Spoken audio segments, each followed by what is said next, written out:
Eu, hein? O que é que eu quero com 147? Vou jogar no bicho.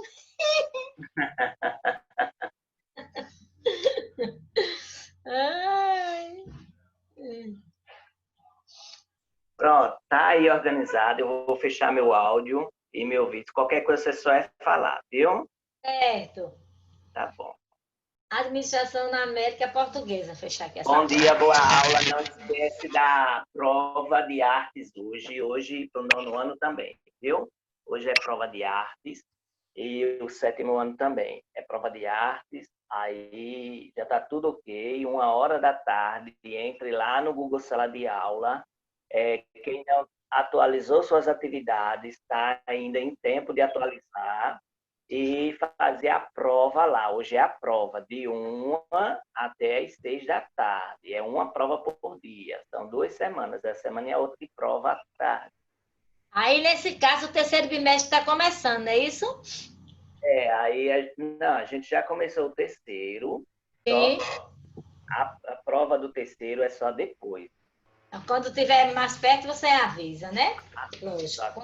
Viu? Tá bom, Porque entendi. Tá essa bom? aí é para a gente fechar o segundo bimestre, viu? Sim, tá certo. Tá bom? Aí quem faltar, quem não fizer, aí vai pegar, fazer na escola, no final do ano. Aí a gente usa, aí depois eu converso com os professores. Aí a gente vai fazer as provas no final do ano na escola, quem não fizer. É melhor fazer, deixar tudo fechadinho, porque mês que vem, em setembro, a gente vai botar as notas, vai pedir para a diretora botar as notas no boletim, e vai chamar os pais para assinar o primeiro e segundo bimestre. Agora, o terceiro vai ser só depois. Tá bom. Pronto, boa aula aí. Tchau. Obrigada, para você também. Tchau. A administração na América Portuguesa. Brasil colonial ou América Portuguesa? Na verdade, tanto uma como outra. A expressão denomina a mesma região. A América Espanhola, a área colonizada pela Espanha, se encontrava dividida em diversas unidades administrativas, chamadas vice-reinados. Não existiam ainda os países que hoje formam a América Latina. Esses países só surgiram muito depois, no século XIX, quando os povos dessas regiões conquistaram sua independência política. O mesmo ocorreu com o Brasil, embora os portugueses já referissem aos seus territórios na América como Brasil, ou terras brasileiras. Alguns historiadores preferem chamá-las de América Portuguesa. Assim, evitam confusões entre o antigo domínio colonial português e o Brasil atual, que só surgiu como país independente no século XIX. Além disso, os limites do Brasil atual são bem diferentes daqueles que existiam no período colonial. Delimitadas pelo Tratado de Tordesilhas, de 1494. As fronteiras iniciais da colônia portuguesa se entenderam pouco a pouco em direção ao oeste até atingir os contornos mais próximos aos atuais. Então, está explicando sobre a administração, como foi a administração portuguesa, né? Ele diz que o Brasil colonial ou América Portuguesa? Quer dizer, ele faz uma pergunta: Brasil colonial ou América Portuguesa? Aí, na verdade, tanto uma como outra expressão denominam a mesma região. Tanto faz você dizer Brasil colonial ou América Portuguesa, porque tanto o Brasil está na América, né? Como os portugueses foram quem descobriram e deram o nome de Brasil. Aí ele faz, na América Espanhola, a área colonizada pela Espanha se encontrava dividida em diversas unidades administrativas, chamadas vice-reinados. Não existia ainda os países que hoje formam a América Latina. Então, esses países só surgiram muito depois, no século XIX, quando os povos dessas regiões conquistaram sua independência política. Aí, o mesmo ocorreu com o Brasil. Embora os portugueses já se referissem aos seus territórios na América como Brasil ou terras brasileiras, alguns historiadores preferem chamá-lo de América Portuguesa.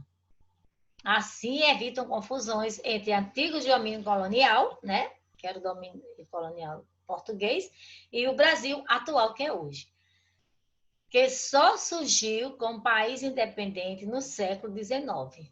Além disso, então, quando ele diz como independência, foi quando o Brasil se libertou de Portugal, né? Deixou de ser colônia. Por isso que ele diz, um país independente, no século XIX. Além disso, os limites do Brasil atual são bem diferentes que existem no período colonial. Ficou diferente porque foi se expandindo, os territórios ficaram maiores, então foi ganhando, né? Então, por isso que ele diz, período colonial.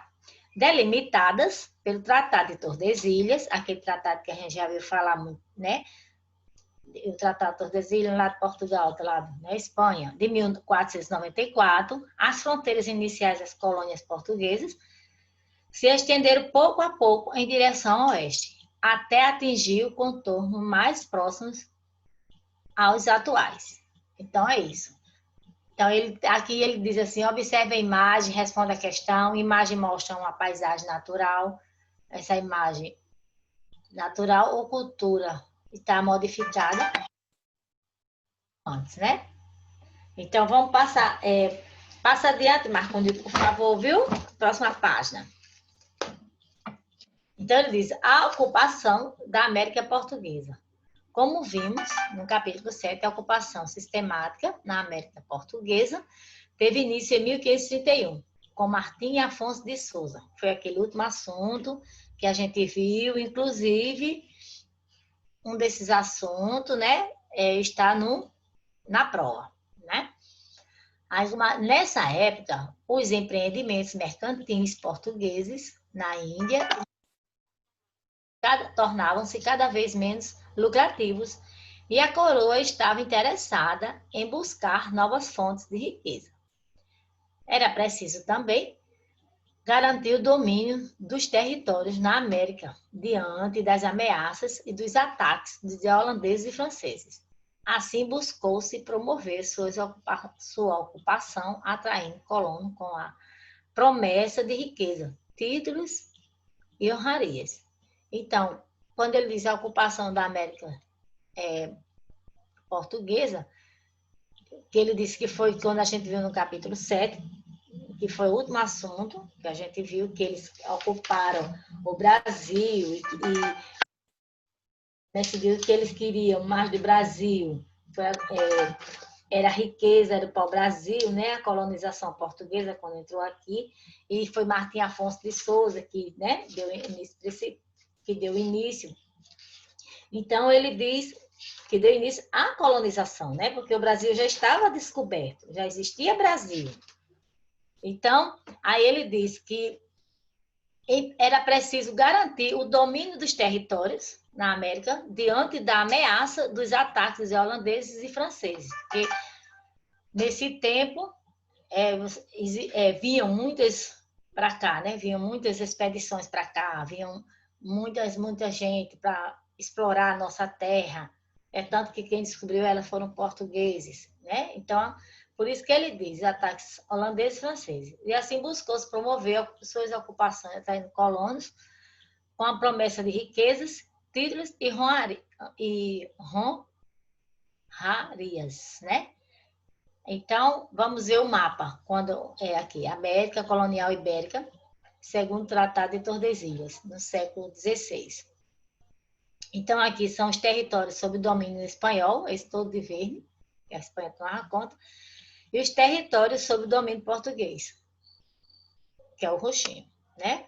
Então, nós estamos dentro do domínio português, e o domínio espanhol é o verde. Aí, como é que se diz? Vamos ver as capitanias hereditárias. Então, aqui, capitanias hereditárias. De início, a extração do pau-brasil, principal atividade dos portugueses na América. Não levava à fixação de colonos. Esse tipo de exploração não denominava a informação de núcleo populacionais. Na década de 1530, a coroa portuguesa na América começou a produzir açúcar, artigo muito valorizado na Europa. Seu comércio gerava grandes lucros, como mostrou a experiência dos portugueses na Ilha da Madeira e nos Açores. Para implantar esse cultivo, o rei Dom João III decidiu usar um sistema que tivera sucesso naquelas ilhas, a divisão do território em grandes lotes doados a fidalgos portugueses chamados donatários. Então, aqui tem o que é fidalgo, membro da sociedade portuguesa que possuía títulos nobres. Então, como ele diz, as capitanias hereditárias. Então, capitanias hereditárias é como nós já vimos isso, né? Quando foi dividida as terras, essas capitanias foram divididas a cada um donatário, os donatários tinham que arrendar e tudo, e foram 15 capitanias, né, que a gente sabe que dividiu, mas só 2 prosperaram, né? Então, ele diz, de início, foi a extração do pau-brasil, que quando os portugueses chegaram, a gente viu, né, aquela que eles pegavam o pau-brasil e os índios entregavam e, em troca de outros objetos que nós vimos também, que foi aquele, quando a riqueza que nós tínhamos, que foi do pau-brasil, que foi quando ele diz assim, que eles faziam os escambos do pau-brasil. Mas depois aí ele viu que era bom, né? Que era bom, eles tinham os territórios bons. Então, o que ele viu? Esse tipo de exploração denominava a formação dos núcleos populacionais. Então, foi na década de 1530, a coroa portuguesa da América começou a produzir o que? Açúcar. Antigo, muito valorizado. Então, foi quando foi rendado as terras, os lotes de terra. Então, eles viram que era bom o solo, né? E começaram a plantar o açúcar, porque era um solo bom para açúcar. E aí deu certo, né? Então, só que ele pegava, né? Como mostrou aqui a experiência, ele pegava para implantar esse cultivo. O rei decidiu usar o sistema que tivera sucesso naquelas ilhas, que foi a divisão do território em grandes lotes doados a fidalgos, quer dizer, aos membros da sociedade. Então, quando eles doaram, que eram chamados donatários, quando foi doada as capitanias, né, que foi doada, cada um donatário, cada um teve que fazer, né, se diz, uma plantação, um tipo de plantação, e o solo nesse tempo era bom para a cana-de-açúcar. E aí eles viram que o solo era bom para a cana-de-açúcar e começaram a plantar e deu certo. Então, que foram os donatários. Então, continuando, capitanias hereditárias, divisão de terras, foram 15 lotes de terras doados a cada um donatário, que esses donatários começaram a produzir. E nessa produção, teve 2 capitanias que deu certo, e inclusive uma dessas que eles estão falando aqui, que foi a plantação da cana-de-açúcar. Pode passar adiante mais, Marco Nilton, por favor, viu? Isso. Então, os donatários poderiam explorar economicamente as terras de novos continentes com seus próprios recursos, desde que pagassem a coroa parte dos lucros obtidos. Assim, em 1534, Portugal dividiu sua colônia americana em 15 faixas de terra denominadas capitanias hereditárias. Então, como a gente estava falando, né? Que foram doadas a 12 donatários. As relações entre o rei, os donatários e os colonos eram estabelecidas pela carta de doação. Nela, o donatário era definido como ocupante do rei, mas esta continuava sob o domínio do rei de Portugal.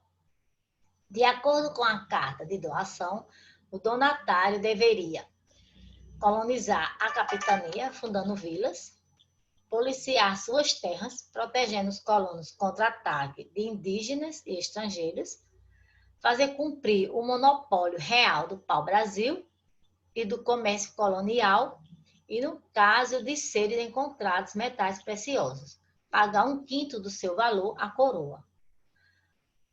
Outro documento chamado de foral estabelecia direitos e deveres contra a coroa e os donatários. As terras recebidas não podiam ser vendidas, pois pertencia ao rei.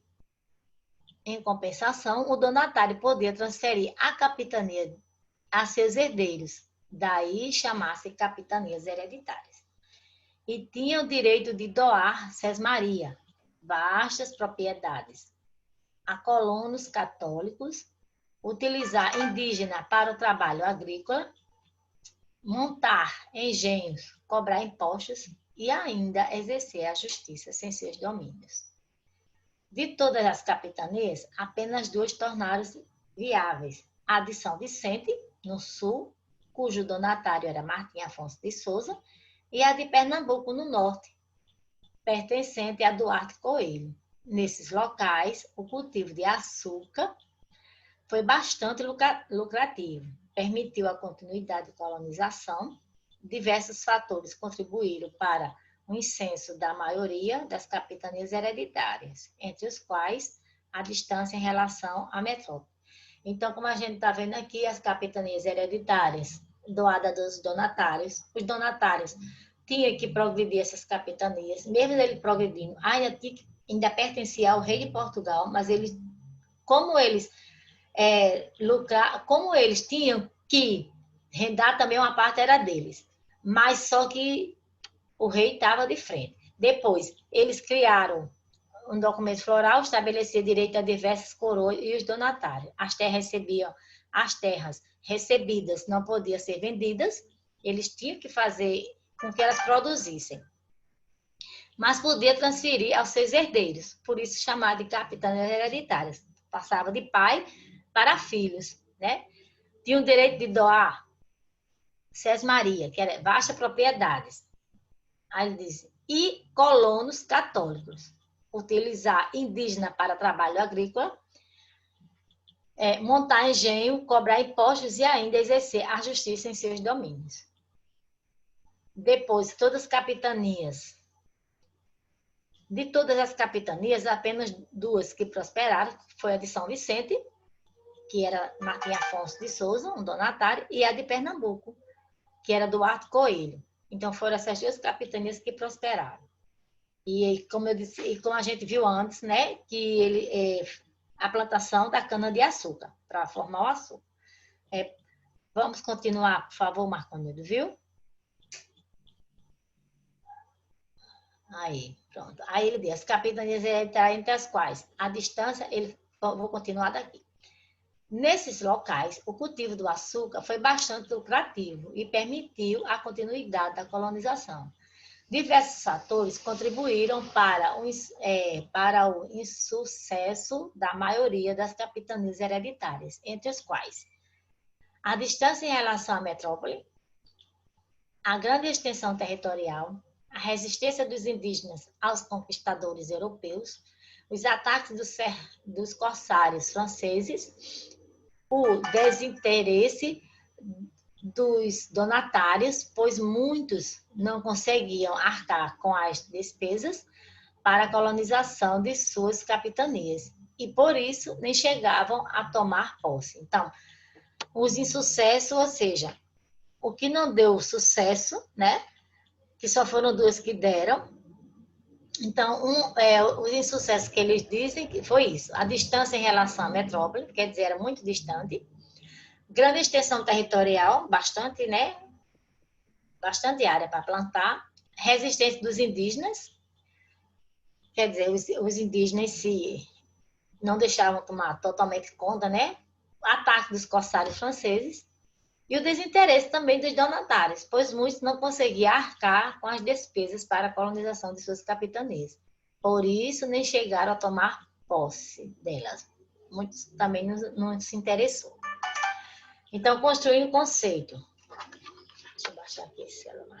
Construindo o conceito. Chamamos patrimonialismo ao costume de empregar recursos públicos, o patrimônio, em benefício privado, ou seja, com interesses individuais. Essa prática data do período colonial e era bastante comum em Portugal, para conquistar o apoio do clero, da nobreza e da alta burguesia. A coroa concedia-lhe terras, cargos, títulos e rendimentos, sempre com recursos do Estado. Essa prática foi produzida na América Portuguesa por senhores de terra. Funcionários da coroa se valiam de sua posição e das riquezas arrecadadas na administração colonial para beneficiar amigos e pessoas próximas. Com isso, mantinham sob controle uma clientela fiel que lhes devia inúmeros favores. Os funcionários e os administradores, assim como o monarca, agiam como se não houvesse distinção entre a que era da sua propriedade privada, aquilo que era domínio público. No Brasil, essas práticas permanecem ainda hoje, pois alguns governantes e autoridades usam e abusam do patrimônio público, conquistando vantagens particulares para si e para seus aliados. Então, ele diz, construindo um conceito de patrimonialismo, né? Então, o que ele diz? Chamamos patrimonialismo, costume de empregar recursos públicos, aí, o patrimônio, em benefício privado, ou seja, com interesses individuais, quer dizer, interesse de cada um, né? Essa prática dava no período colonial e era bastante comum em Portugal. Para conquistar o apoio do clero, né, a igreja, né, da natureza e da alta burguesia, a burguesia eram os ricos de elite, né? A coroa concedia-lhes terras, cargos, títulos e rendimentos, sempre com recursos do Estado. Essa prática foi reproduzida na América Portuguesa por senhores de terras. Funcionários da coroa se valiam de sua posição e davam as riquezas arrecadadas na administração colonial para beneficiar amigos e pessoas próximas. Com isso, mantinham sob controle uma clientela fiel que lhes devia inúmeros favores.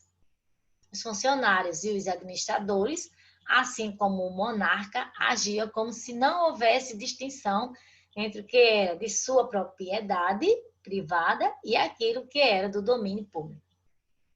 No Brasil, essas práticas permanecem ainda hoje, pois alguns governantes e autoridades usam e abusam do patrimônio público, conquistando vantagens particulares para si e para seus aliados. Então, é isso que é o patrimonialismo, certo? Então, por favor, Marconildo, adiante, viu? Próxima página.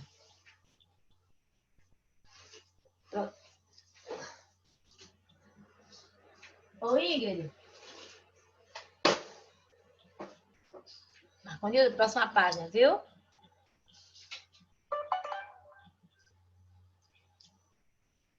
Marconildo.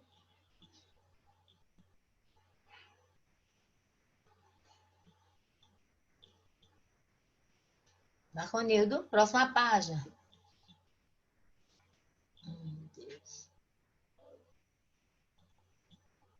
Eu vou lendo o livro, certo?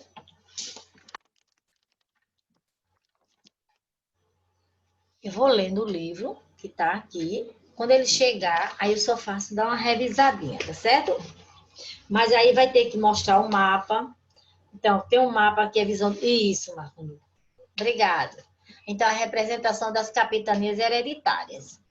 Então, aqui abaixo temos o mapa representando duas visões da divisão da colônia de capitanias hereditárias.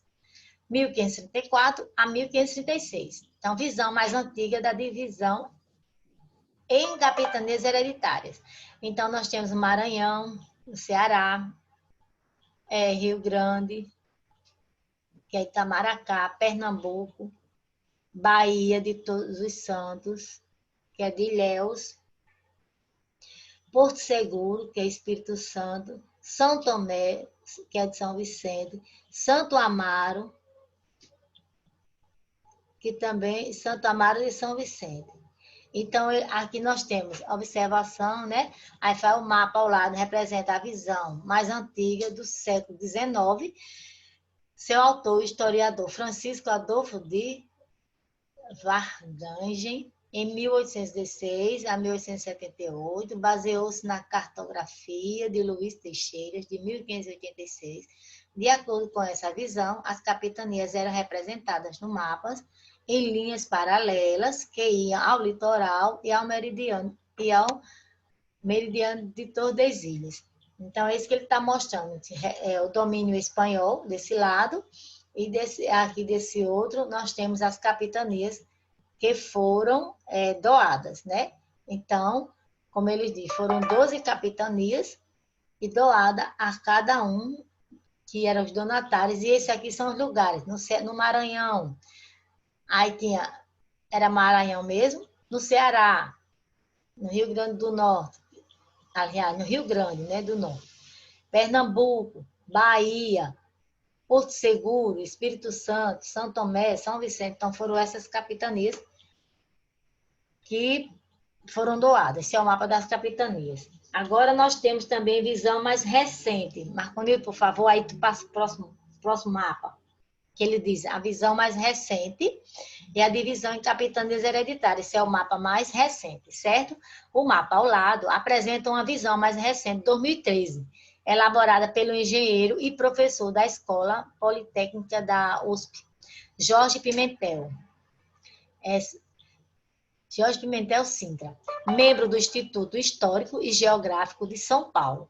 Sintra recorreu a várias fontes documentais e cálculos mais precisos. Sua versão aponta algumas alterações, principalmente no Norte-Nordeste, com capitanias indo do norte para o sul. Então, aqui ele diz, ó.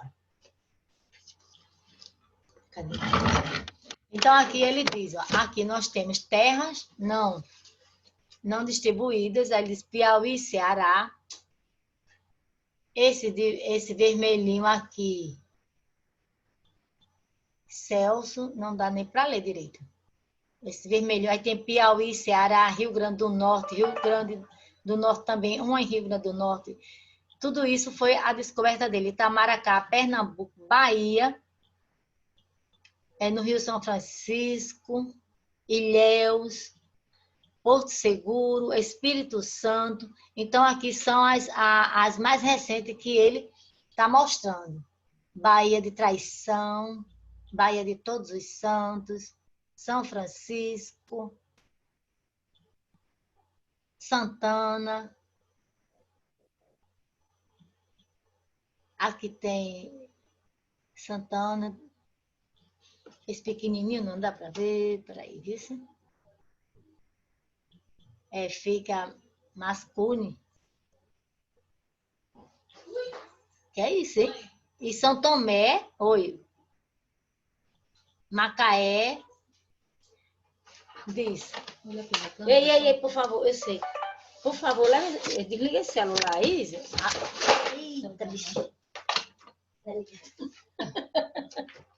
Ô, mulher, esse som não sai não, já tá me irritando aqui. Sim. Aí vamos, Espírito Santo, São Vicente. Só faltam 3 minutos, viu, para terminar. Tá certo, tá. Então, essas são as capitanias atuais. Tive que botar a coisa pra gente ver. Aí, ô Marconildo, depois é o sexto, é? Deixa eu dar aula. Passa a página adiante, por favor. Tirar esse som. Não, pode vir. Certo. Marconildo, passa a página adiante.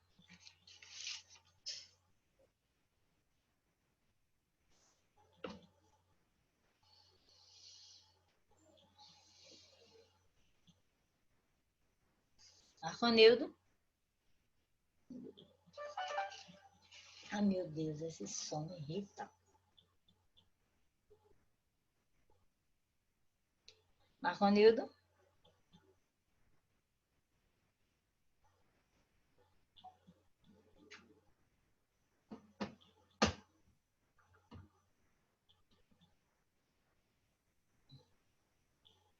Marconildo. Acho que ele não está escutando, professor. Não. Porque tinha uma página ainda, eu acho que o exercício vai ser na próxima aula, mas parece que só tem uma aula, não é isso? Só tem uma aula no horário. Não é? Só tem uma aula? Só tem uma Aí, aula. ele tá dando aula, Marconildo. Acho que ele vai cair, viu? Eu tô aqui ainda.